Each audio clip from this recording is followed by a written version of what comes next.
Terjebak pernikahan dengan CEO oleh Tusya Rima.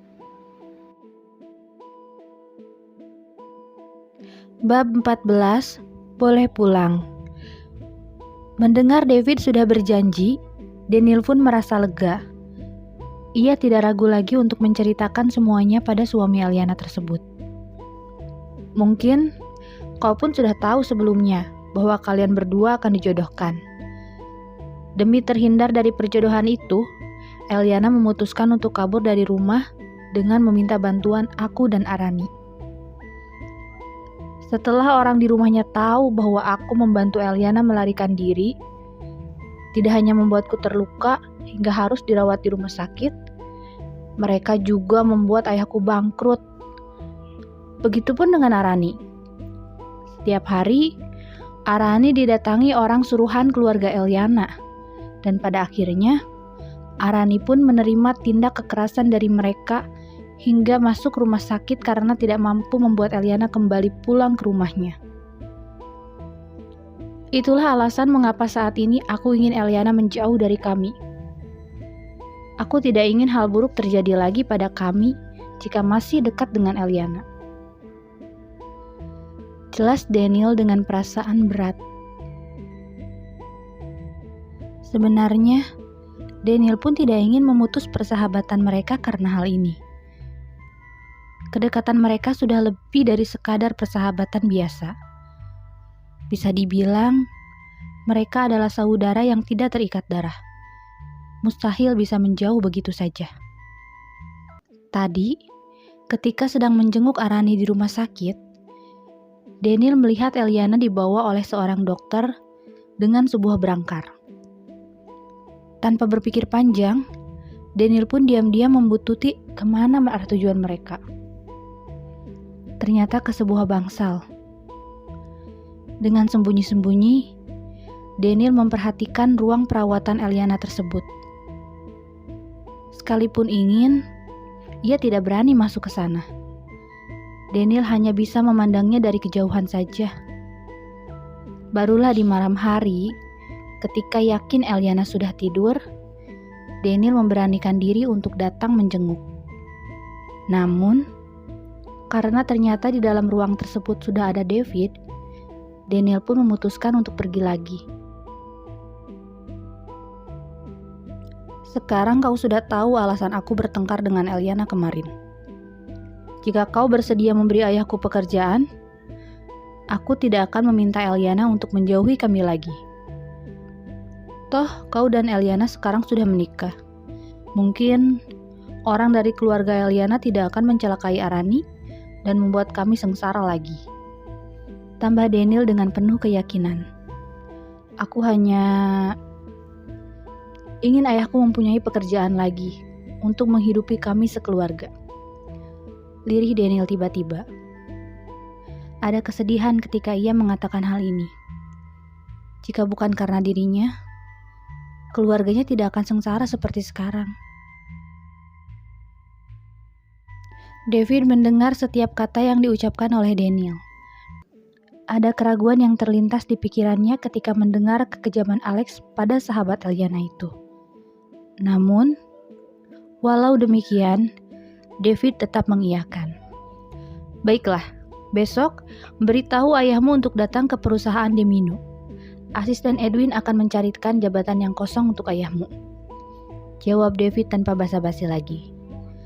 Setelah pembicaraan mereka selesai, David pun bangkit berdiri, bersiap untuk pergi. Aku pergi dulu, ucap David sambil meletakkan 2 lembar uang 50 euro di atas meja. Belilah makanan untuk temanmu juga. Setelah itu, David benar-benar pergi menuju pintu keluar, tanpa berkata apapun lagi. Tunggu! Tiba-tiba Daniel menghentikan langkah David sebelum pria itu berjalan keluar. Aku dengar Eliana dirawat karena alerginya kambuh. Apa yang dia makan hingga alerginya kambuh separah itu? Apa? Alergi? David menoleh untuk menatap Daniel. Ia sama sekali tidak tahu tentang hal ini. Felix pun tidak mengatakan apa alasan wanita itu sampai harus dirawat di rumah sakit. Apakah benar karena alergi? Batin David. Iya, tadi siang aku sempat menguping pembicaraan dokter. Ada reaksi alergi yang cukup parah yang dialami oleh Eliana. Sebagai suaminya, masa kau tidak tahu? Cibir Daniel sambil menatap tajam ke arah David. Daniel merasa kesal dengan suami sahabatnya ini yang tidak bisa menjaga Eliana dengan baik. Walau tidak ada dasar cinta dalam pernikahan kalian, kau tetap harus bisa menjaga istrimu dengan baik. Tambah Daniel lagi dengan tajam.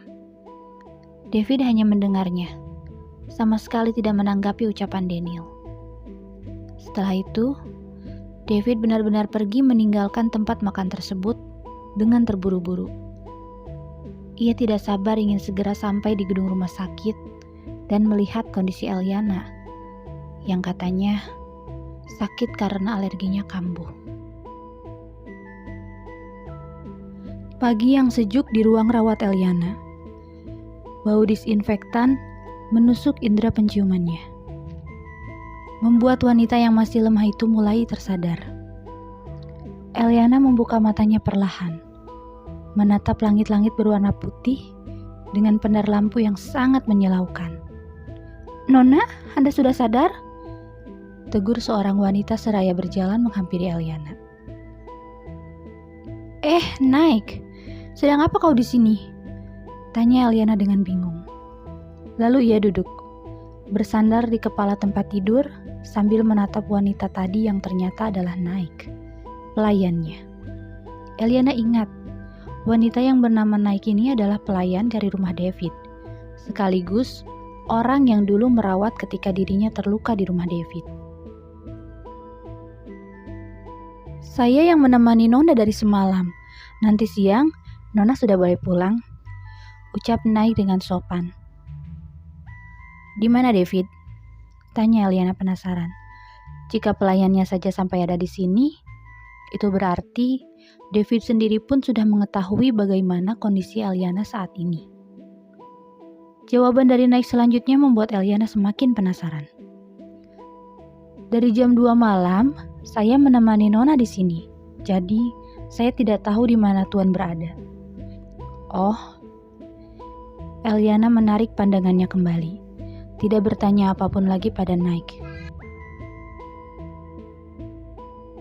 Ketika Eliana sedang terdiam, tiba-tiba ia terpikirkan sesuatu. Bagaimana cara dirinya bisa berada di ruang rawat ini? Padahal kan kemarin... Bagaimana dengan ongkos taksinya? Aku lupa membayar ongkos taksi. Aduh, bagaimana ini? Harus kemana aku mencari sopir taksi itu? Ucap Eliana panik sambil menepuk kepalanya sendiri. Merasa berdosa karena belum sempat membayar ongkos taksinya kemarin. Dirinya malah keburu tergeletak di lantai. "Aku sudah membayarnya." Tiba-tiba seseorang berdiri di ambang pintu yang telah terbuka dari luar. "Aku juga yang membawamu ke ruangan ini." "Dr. Felix?"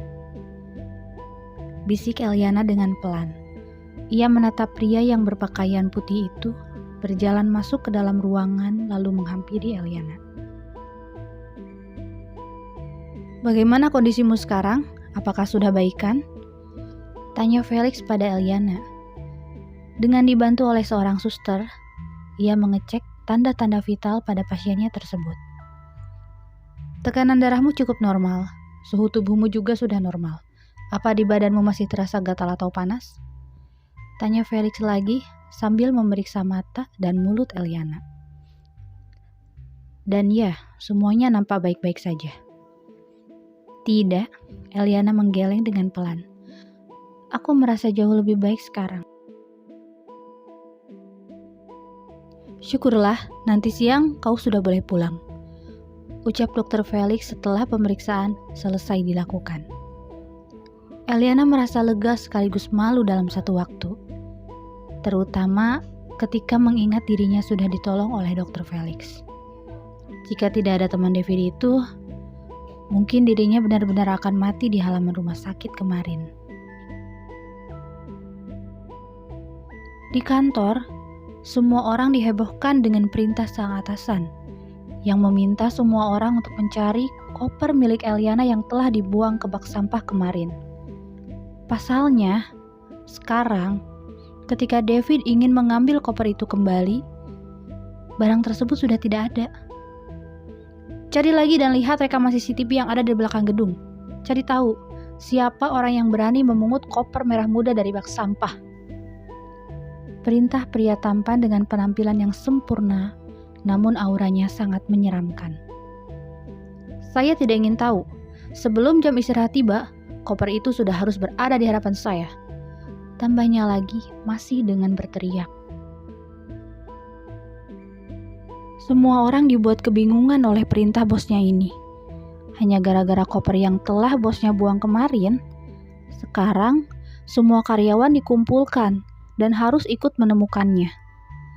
Bukankah sudah dibuang? Mengapa harus dicari lagi? Bisik karyawan wanita pada temannya. Jangan-jangan isi di dalamnya adalah uang, makanya bos ingin memungutnya kembali. Balas yang lain. Benar juga. Jika isinya hanya barang biasa, tidak mungkin bos meminta semua orang mencari koper itu lagi, kan? David kembali menegaskan.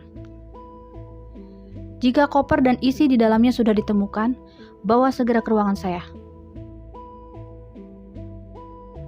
Setelah itu, David beranjak pergi ke ruangan yang berada di lantai atas, dengan langkah mantap sekaligus terlihat kesal. Ia pergi begitu saja tanpa menghiraukan bisikan yang semakin tidak enak untuk didengar. Sepertinya koper itu milik istrinya, warnanya merah muda, warna kesukaan wanita. Jangan-jangan bos dan istrinya sedang bertengkar. Bos membuang koper milik istrinya dan sekarang dia ingin memungutnya kembali. Benar juga. Makanya jangan mau menikah dengan orang kaya. Mereka akan membuang kita sesuka hati dan akan memungut kita kembali jika mereka butuh. Ya, kasihan sekali ya putra dari keluarga Danu itu. Putri.